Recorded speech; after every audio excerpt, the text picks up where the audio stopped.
Assalamualaikum. A'udzubillahi minasyaitonirrajim. Bismillahirrahmanirrahim. Alhamdulillahirabbil alamin wa bihi nasta'in ala umur dunya waddin. Subhanaka la ilma lana illa ma 'allamtana innaka antal alimul hakim. Rabbi shrah li sadri wa yassir li amri wahlul 'uqdatam min lisani yafqahu qawli. Rabbi yassir wa la tu'assir wa tamim bil khair. Rabbana zidna 'ilman nafi'a wa 'amalan shalihan.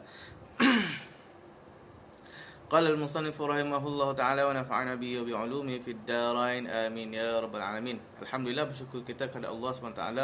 Kita dipertemukan lagi dalam kelas fardu ain kita pada kali ini. Mudah-mudahan pertemuan kita ini menjadi satu perkara yang menyebabkan berlaku pertambahan ilmu kepada kita, insya-Allah.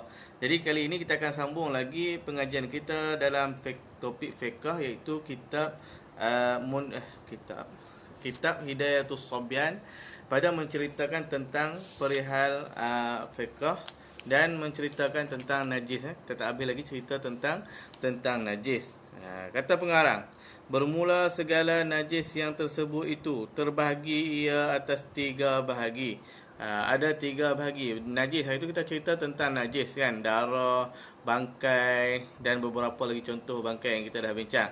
Jadi kesemua najis yang kita sebut terdahulu tu terbahagi kepada 3 bahagi. Mengikut kitab ni 3 bahagi, ada setengah kata 4 kan. Tapi dalam kitab ni dia sebut 3 lah. Jadi kita ikut yang dalam kitab ni lah kan. Okey, baik.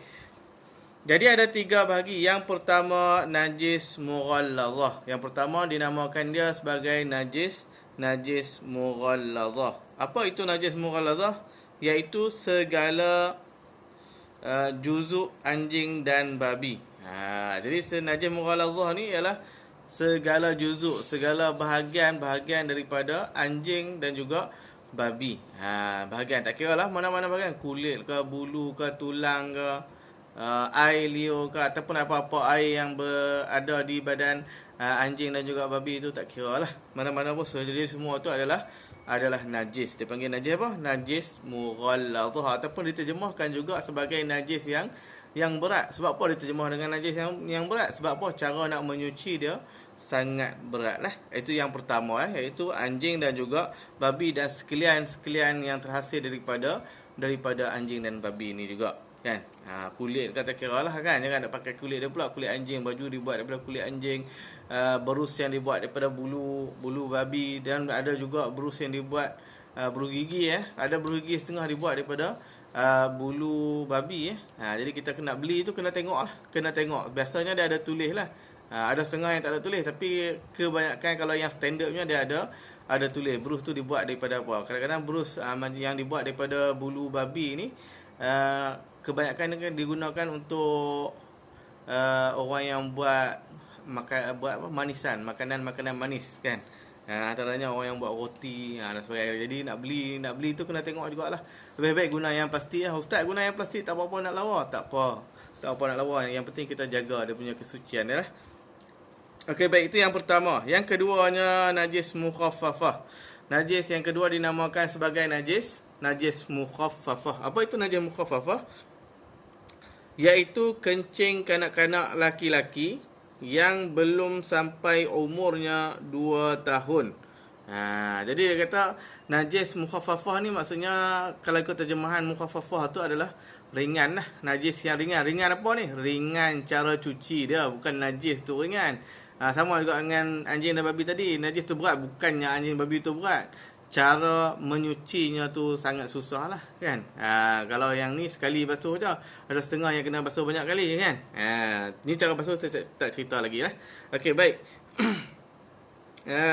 Kanak laki-laki yang belum sampai umurnya 2 tahun. Jadi najis mukhaffafah ni kencing kanak-kanak laki-laki. Kanak-kanak perempuan bila disebut kencing kanak-kanak lelaki, keluar daripada sini dia punya air besar terkeluar daripada situ, maksudnya kencing sahaja. Yang Nabi kira sebagai mukhaffafah ni hanyalah kencing saja. Dan kanak-kanak lelaki, maksudnya kencing kanak-kanak perempuan tidak dikira sebagai najis mukhaffafah. Maksudnya masuk dalam bahagian yang lain lah kan. Bukan masuk dalam bahagian najis yang mukhaffafah. Sebab najis mukhaffafah ni hanya kencing kanak-kanak laki-laki sahaja kan. Yang belum sampai umurnya 2 tahun, syarat dia lagi kanak-kanak lelaki ni pula belum sampai 2 tahun lagi umur dia. Kalau umur dia 2 tahun lebih, tu dah sampai 2 tahun lah. Jadi tak boleh lah. Tak boleh, bukan najis, bukan lagi najis mukhaffafah lah kalau yang dah lebih daripada 2 tahun lah. Cuma ada perselisihan sikit, ada kata 2 tahun qamariyah, itu bulan hijrah. Ada juga yang kata 2 tahun tu 2 tahun kalender biasa kita ni lah. Kalender apa? Kalender Masihi, kalender Syamsiah dia panggil, kan. Jadi itulah, kan. Dan tiada makan yang lain daripada air susu ibunya atas jalan mengkenyangkan. Jadi dia kata kanak-kanak yang umur belum sampai 2 tahun, kanak-kanak laki-laki yang belum sampai umurnya 2 tahun, dan syaratnya lagi kanak-kanak ini juga dia hanya kenyang dengan air susu saja, air susu ibu dia saja. Bukannya dia kenyang dengan makan benda lain, dia kenyang dengan air susu saja, kan. Kalau dia kenyang dengan benda lain, itu kencing dia tidak dikira lagi najis mukhaffafah, kan. Okey, baik. Okey, mesti kenyang dengan susu. Okey, kemudian yang ketiga, itu yang pertama, kedua, kemudian yang ketiga. Najis yang ketiga, bahagian yang ketiga, iaitu najis mutawassitah. Mutawassitah. Tu. Najis ini najis mutawassitah ni, maksud mutawassitah itu adalah yang pertengahan. Maksudnya cara basuh dia nak kata berat sangat pun tak, nak kata ringan sangat pun tak. Jadi itu dia panggil mutawassitah, pertengahan saja. Cara basuhan dia pertengahan sahaja, kan. Apa najis mutawassitah? Iaitu tiap-tiap najis yang lain daripada dua bahagian yang tersebut itu. Sebab tu dia sebut mughalazah dulu, lepas tu dia sebut mukhaffafah, kemudian dia pun sebut pengarang ni pun sebut mutawassitah. Sebab apa? Sebab dia nak kata selain daripada yang tadi anjing, kan, yang mughalazah anjing, babi, kemudian kencing kanak-kanak yang umur 2 tahun yang kenyang dengan minum susu saja, kan. Selain daripada tu najis yang mana najis tu dikira sebagai najis mutawassitah, termasuk darah lah. Darah, kalau kata bukan darah anjing, bukan darah babi, itu dikira najis mutawassitah, kan. Tak kira lah darah apa sekalipun, itu adalah najis mutawassitah, kan. Okey, baik. Bila najis ni maksudnya bila kita nak menunaikan solat, berhajat kepada bersuci lah, kena cuci lah, kan. Okey. Itu habis 3 bahagian najis. Jadi banyak sangat lah. Kalau kata lain daripada anjing dan babi ni pun banyak lah juga benda yang kita kena najis. Muntah, nanah, ayak bisa yang kita dah sebut dulu, kan. Darah, apa lagi? Air liur bukan najis lah. Air liur bukan najis. Tapi kalau air liur basi ya najis. Sebab tu nak tidur dalam masjid pun kena jagalah, kan. Takut apa? Nanti mengalir air liur basi tu mengalir najis lah. Sebab air liur basi ni dikatakan dia keluar daripada perut. Sebab tu dia tak sama rasa dengan air liur kita yang biasa tu, kan. Okey. Okey. Maka tiap-tiap satu daripada yang 3 bahagi itu terbahagi pula atas 2 bahagi. Jadi dia kata najis tadi secara umumnya kita kata najis ni terbahagi, semua najis ni terbahagi pada 3, mukhaffafah, mughallazah dan juga mutawassitah.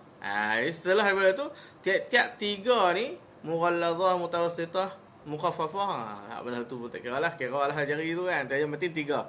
Tiap-tiap satu daripada 3 tu pula terbahagi kepada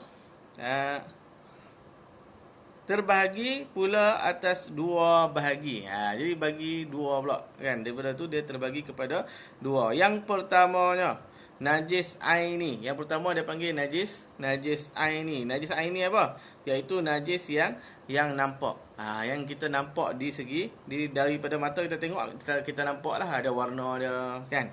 Ni kita tengok apa maksud ni. Dia dinamakan sebagai najis aini, iaitu tiap-tiap najis yang dapat akan zatnya dan segala sifatnya. Najis yang kita boleh tengok dia punya zat dia, dan kita boleh tengok sifat dia, sifat najis tu, iaitu warnanya. Daripada warna najis tu nampak, itu kita panggil ain najis tu. dan rasanya, dia ada rasa dah, dan baunya, dan dia ada bau dah kan. Dan ada tu ni lagi, dia ada diri dia najis tu lah kan.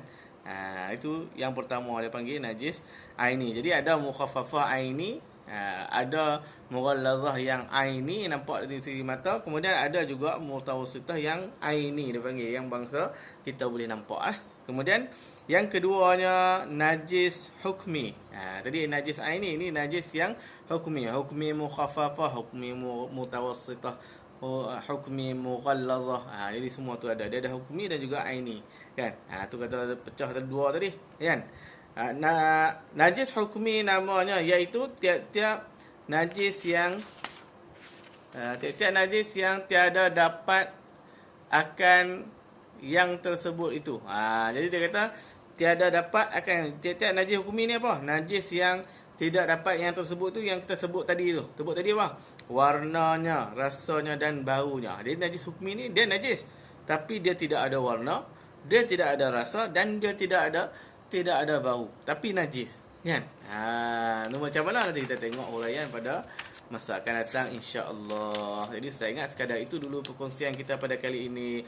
Wallahu alam. Assalamualaikum.